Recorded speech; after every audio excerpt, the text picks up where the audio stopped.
Okey, Assalamualaikum warahmatullahi taala wabarakatuh dan selamat sejahtera. Okey, kita jumpa lagi dalam kelas Prinsip Perakanan hari 7 bulan 10.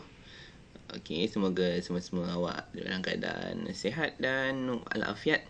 Okey, hari ini kita akan sambung tajuk pada minggu lalu. Pada minggu lalu kita dah buat soalan single, soalan nombor 7 berkaitan pelarasan peruntukan hutang ragu, hutang lapuk dan hutang lapuk terpulih. Semua ni adalah masalah yang wujud kerana adanya akaun belum terima. Okey. Jadi hari ini kita akan sambung soalan nombor 8. Okey, soalan 8 ni juga berkaitan tentang pelarasan akaun belum terima. Sama ada hutang lapuk terpulih ataupun peruntukan hutang ragu. Saya ingatkan sekali lagi bahawa hutang lapuk adalah belanja yang wujud apabila seorang pelanggan kita muflis atau meninggal dunia. Hutang lapuk terpulih, bila pelanggan yang kita dah kata dia hutang lapuk, okey, kita dah iktiraf dia sebagai belanja, tiba-tiba mereka bayar hutang tersebut. Jadi hutang lapuk tadi terpulih. Okey, yang ketiga, peruntukan hutang ragu. Peruntukan hutang ragu adalah anggaran bahawa ada seorang pelanggan kita ni ataupun pelanggan-pelanggan kita ada ni, anggarannya yang bahawa dia tak akan membayar hutang sehingga akhir tempoh berakaunan. Okey, peruntukan hutang ragu ni kita anggap ada pelanggan kita ni, kita rasa macam dia ni macam tak boleh bayar je. Okey, tu baru anggaran. Okey, belum sebenarnya tak boleh bayar. Kalau confirm tak boleh bayar, jadi hutang lapuk. Okey, bila kita dah istiraf dia hutang lapuk, tiba-tiba dia bayar pula. Okey, dia hutang lapuk terpulih. So, tu 3 situasi berbeza. Peruntukan hutang ragu, hutang lapuk dan hutang lapuk terpulih. Jadi kiraan pun kita dah belajar di kelas lepas. Jom kita tengok soalan 8. Okey, soalan ni dia ada versi lain sikit. Ambillah contoh soalan 8 ni. Okey, kedai cahaya Ihsan, imbangan duga disediakan pada 31 Disember. Okey, kemudian dia kata seorang penghutang didapati muflis. Hutangnya 600 dihapus kira. Okey, kita baca ayat dia tak cakap pun. Yang nombor 1 ni apa masalah dia? Masalah pertama, bila berlakunya seorang pelanggan muflis, confirm wujud hutang lapuk. Okey, nombor 1 tu, dia sebenarnya cakap pasal hutang lapuk. Ada hutang lapuk, okey, yang baru sebanyak RM600. So, bila berlakunya hutang lapuk, mesti pertama hutang lapuk bertambah, kan? Okey, bila wujud hutang lapuk akan bertambah. Asalnya ada tak? Asalnya tak ada hutang lapuk. So, hutang lapuk bertambah sebanyak 600. Saya masukkan. Okey, hutang lapuk bertambah, akaun belum terima akan berkurang. Okey, ini kita belajar minggu lepas. Kalau ada je hutang lapuk akan bertambah, akaun belum terima akan berkurang. So, kalau akaun belum terima berkurang, 3,600 tolakkan dengan 600. So, jumlahnya adalah RM3,000 sahaja hutang, akaun belum terima yang baru. Apa nak buat dengan akaun belum terima lama? Akaun belum terima lama kita anggap dia sebagai X lah. Okey, maksudnya kita tak terima dia lagi. Aduh, salah pilih. Ini kot. Kita boleh potong dia. Okey, sebab kita dah tak guna lagi akaun belum terima yang lama ni. Sebab kita dah ambil yang baru saja. So, bila kita dah dapat yang baru, akaun belum terima baru kita boleh jawab soalan nombor 2. Peruntukan hutang ragu diselaraskan 5% atas akaun belum terima. Jadi, akaun belum terima ni adalah akaun belum terima yang bersih sebenarnya. Akaun belum terima, kalau saya tambah lagi, dia juga dikenali sebagai akaun belum terima bersih. Kenapa bersih? Sebab dah tolak hutang lapuk yang baru, kita panggil akaun belum terima bersih. Nak kira dia? Okey, PHR macam mana nak kira? PHR. Okey, sama dengan ABT darab dengan peratus. Okey, dalam kes soalan kita kali ni, sama dengan ABT dia 3,000.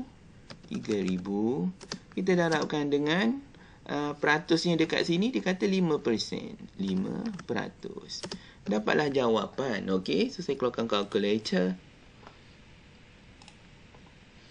Okey, kalkulator kat sini kan. Gerakkan sikit. Ke tepi sikit. So, 3,000 darab 5%, saya masukkan 3,000. Darabkan dengan 5% tu 0.05.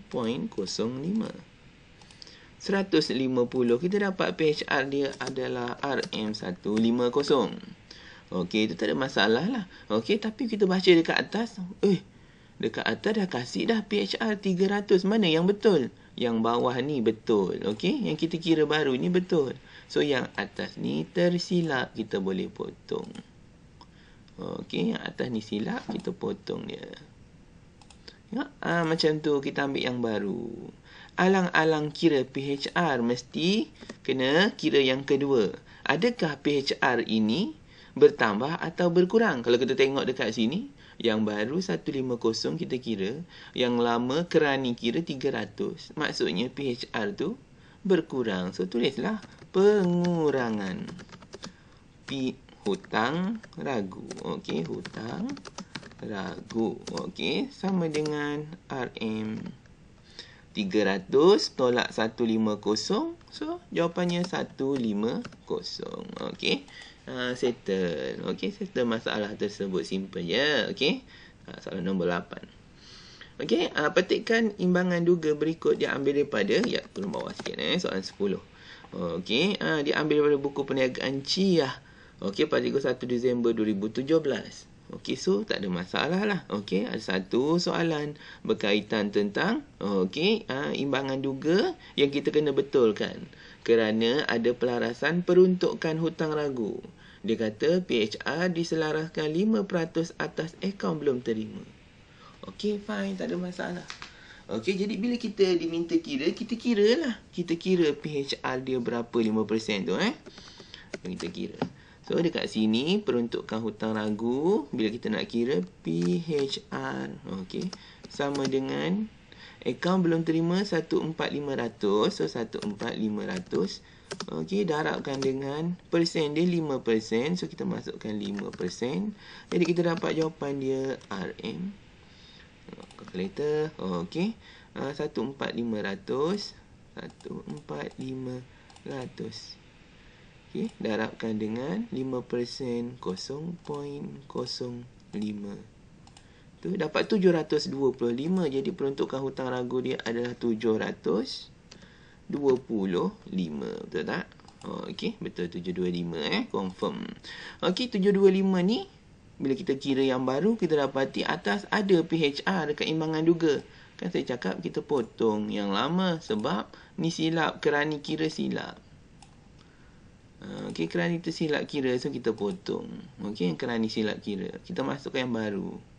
Alang-alang kira PHR, kita mesti kira dia punya hutang pertambahan atau pengurangan. Dalam kes ni daripada 540 jadi 725.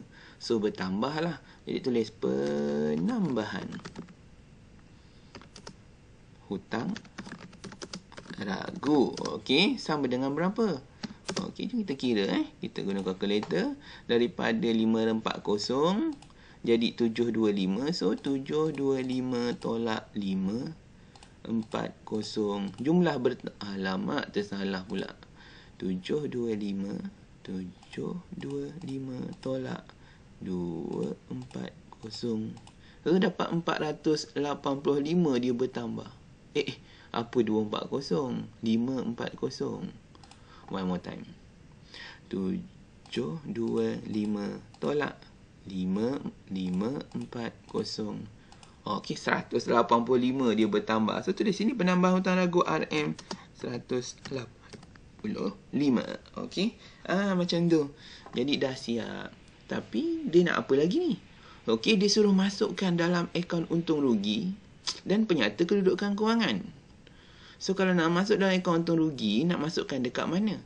Penambahan hutang ragu dan PHR nak letak dekat mana? Okey. PHR ni, kedudukan dia dekat akaun semasa. Okey. PHR, kalau kita nak masukkan dekat dalam catatan penutupan, masukkan dekat penyata kedudukan kewangan bawah aset semasa. Bawah aset semasa mesti ada akaun belum terima. Okey, akaun belum terima tolak PHR. Okey, akaun belum terima dalam soalan ni 14,500. So, saya masukkan 14,500. Okey, kena tolak dengan PHR, peruntukan hutang ragu. Dalam soalan ni, PHR dia kita dah kira yang baru 725 PHR. Okey, so kita masukkan 725 tu. 725. Okey, ni dia. Di manakah PHR yang kita kira ni nak masukkan? Kita akan masukkan dia dekat dalam akaun penyata kedudukan kewangan. Kat penyata kedudukan kewangan tu banyak. So nak masuk dekat mana? Masuk dekat ruangan aset semasa. Okey, dalam aset semasa nak letak kat mana? Dekat bawah akaun belum terima. Akaun belum terima tolak dengan PHR. So kita akan dapat akaun belum terima bersih.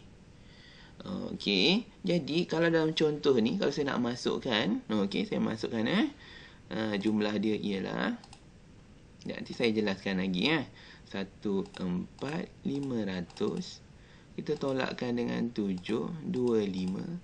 So kita dapat akaun belum terima bersih 13775. 13775. Okey. Kenapa buat macam ni? Inilah situasi sebenar. Kenapa kita buat pelarasan PHR? Sebab akaun belum terima perlu diselaraskan supaya dapat akaun belum terima bersih. Contohnya, okey, sedikit contoh Saya buka.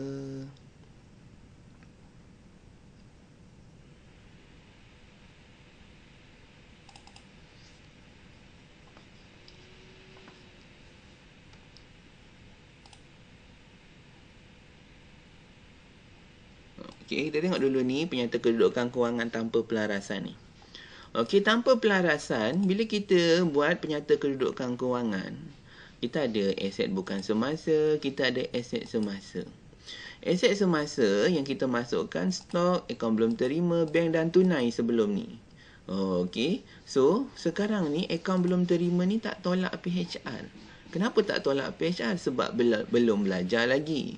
So bila awak dah belajar, okey, awak akan dapati, sekejap kita cari jauh sikit. Okey, okey, ini pun tak tolak sebab masih belum sampai. Kita cari penyata kedudukan kewangan yang kena tolak dengan PHR. Kalau tak ada kat sini, kita cari kat form 5. Okey, tak ada kat sini, saya cari dekat form 5 Form 4, okey, setakat yang kita belajar belum buat lagi. Tak apa, cari kat form 5. Penyata kedudukan kewangan dengan pelarasan